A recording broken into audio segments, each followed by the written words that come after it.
In the span of only a few years, the story of electric vehicles has swung from optimism and explosive growth to doubt, skepticism, and in some places, outright retreat. What was once hailed as the inevitable future of transportation is now being described in stark terms. A bubble that may have already burst.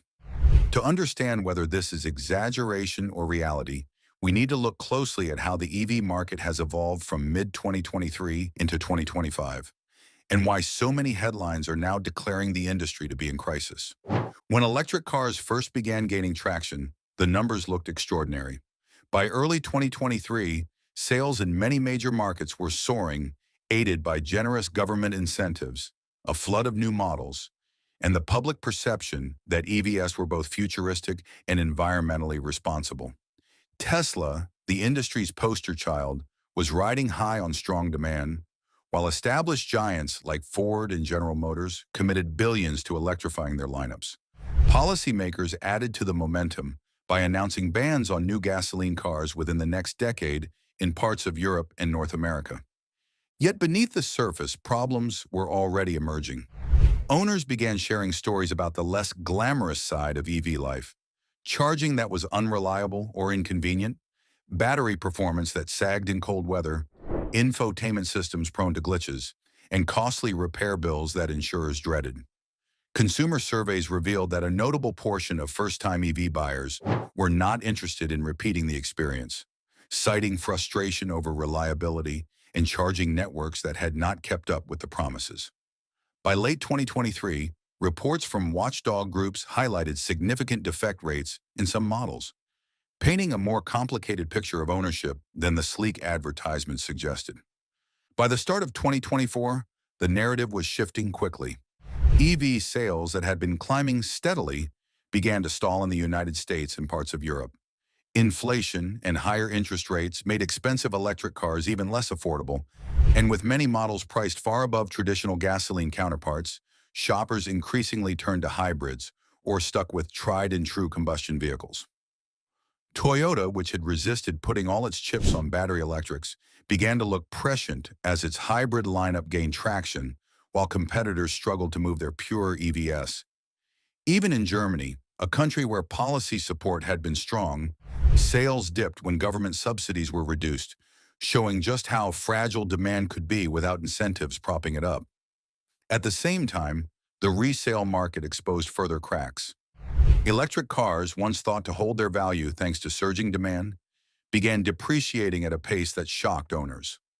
Some Tesla models were losing tens of thousands of dollars in value within a single year, making them among the fastest depreciating vehicles on the road.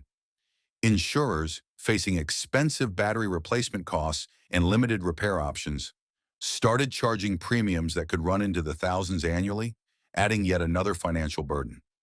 Safety concerns also received more attention. Fires linked to defective or damaged battery cells, while statistically rare, were heavily publicized because of their severity and difficulty to extinguish. Recalls mounted, including one massive action involving more than 100,000 Chevy Bolts, adding to the perception that EV technology was not yet as mature or reliable as conventional cars. While gas cars catch fire more frequently overall, the novelty and intensity of EV fires left a deep impression on the public. By 2025, the situation had become even more complicated. On a global scale, EV sales continued to rise, particularly in China, where automakers like BYD and XPeng surged past expectations and aggressively expanded into Europe, Latin America, and other emerging markets. China's strategy was different, focusing on affordability, scaling battery production domestically, and enjoying strong state support. Models under $25,000 became widely available, making EV ownership feasible for a broader base of consumers. This helped China dominate the global EV race and even export at scale. In the United States, however, momentum slowed. Electric car registrations began slipping compared to the year before, pushing overall market share down from previous highs. Tesla, once commanding more than two-thirds of U.S. EV sales, saw its dominance erode to less than half the market. Ford's EV sales fell sharply, and Hyundai's promising Ioniq lineup also posted steep year-over-year declines. Even Tesla, despite ongoing global leadership, faced a 13% drop in worldwide deliveries during the first half of 2025, with Europe proving particularly weak. The average selling price of Teslas declined as the company cut margins in a bid to keep up with cheaper Chinese competition. General Motors was one of the few bright spots among U.S. automakers, doubling EV sales compared to the year before. But it did so from a relatively small base, and questions remain about long-term profitability. Legacy European brands like Mercedes, Porsche, and Audi, which had pinned hopes on premium electric offerings, discovered that luxury EVs were not flying off the shelves. Buyers balked at the high costs, and production schedules were scaled back or canceled. Executives publicly warned that the industry was barreling toward a wall, unable to reconcile regulatory pressure with consumer hesitation. One of the most important forces shaping this new reality is the role of incentives. For years, government tax credits and subsidies created a cushion that helped buyers justify high prices and encourage manufacturers to gamble on new technology. But with U.S. federal credits set to expire at the end of September 2025 and similar programs being scaled back in Europe, sales are expected to slow further. Analysts predict that without these lifelines, adoption in the United States could fall as much as 40% below earlier forecasts by 2030. That would mean fewer factories built, fewer jobs created in EV supply chains, and a slower transition away from internal combustion. The economics of EV ownership remain another major sticking point. Beyond sticker prices, insurance and repair costs continue to exceed expectations, while resale values deteriorate. Consumers who once bought EVs for status or idealism now find themselves calculating total cost of ownership and often concluding that hybrids or efficient gas cars make more sense. Charging infrastructure, though expanding, is still patchy, and many Americans without garages or driveways remain reluctant to buy a car that depends on public stations, which can be slow, crowded, or unreliable. Environmental arguments, once the strongest card in the EV deck, are also being challenged.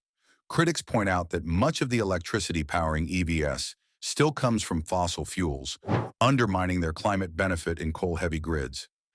Battery production relies on rare minerals such as lithium and cobalt, often sourced under environmentally damaging and ethically troubling conditions. And while recycling programs are emerging, large-scale solutions for end-of-life EV batteries are still limited, raising concerns about long-term waste. Still, it would be wrong to declare electric vehicles dead. Globally, they are selling at record levels, and adoption is surging in parts of Asia, India, and Latin America. The technology is improving, with longer ranges, faster charging, and cheaper batteries on the horizon. Chinese manufacturers are proving that low-cost EVs can be profitable, forcing Western automakers to rethink strategies. Even Tesla, though battered by slower growth, continues to innovate, pushing into autonomous driving with its robotaxi ambitions. The EV story is therefore one of both triumph and turbulence. It is a global success, with millions more sold each year. But it is also a regional disappointment in places like the United States, where expectations outran reality. It represents technological progress, but also economic pain for traditional automakers struggling to adapt. It embodies environmental hope, but also environmental trade-offs. Whether the EV bubble has burst depends on how you look at it. On Wall Street and in U.S. dealerships, the mood is decidedly cautious, with stocks dipping and inventories piling up. In China and India, however, EVs are thriving, rewriting the global automotive map. Over the next decade, much will depend on whether manufacturers can deliver affordable, practical, and durable models that appeal to ordinary families, not just wealthy early adopters. If they succeed, EVs will continue their climb. If they falter, hybrids and efficient combustion engines may dominate longer than policymakers envision. For now, the electric vehicle market is caught in between. It is neither the unstoppable revolution that advocates painted a few years ago, nor the doomed scam that critics describe today. Instead, it is a technology at a crossroads, fighting through growing pains, policy uncertainty, and economic headwinds. The outcome is not yet determined, but one thing is clear. The easy days of hype are over, And the hard work of making EVs truly mainstream has only just begun. That was all from us today for this video, folks. For more similar content, make sure to subscribe to Rev Without Roar. See you in the next one.